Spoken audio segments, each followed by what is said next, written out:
Yo, what's going on, guys? It's Houston Sports Talk back in the video today, and today the Indiana Pacers have re-signed Isaiah Jackson to a 3-year, $21 million deal.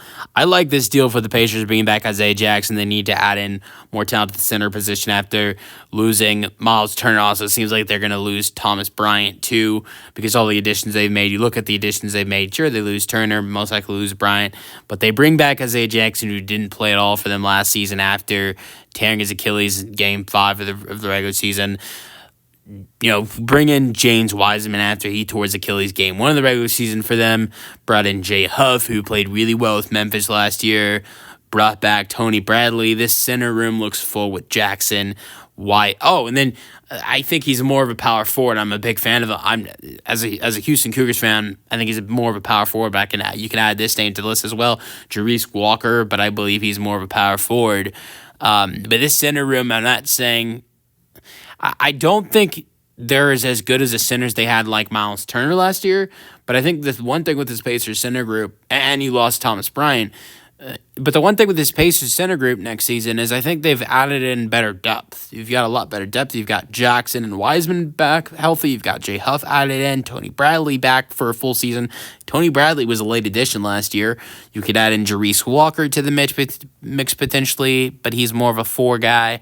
Not a lot, not bad depth for this Pacers center group. So, but Jackson was playing good ball through 5 games last year. 17 minutes per game and shooting 61% from the floor. Was averaging 7 points per game and 5.6 rebounds per game.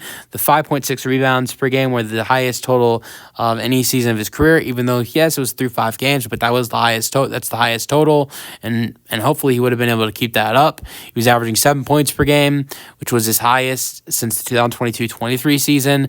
Was also averaging 1.6 blocks per game for the Pacers, which was a career high. His field goal percentage was pretty good too.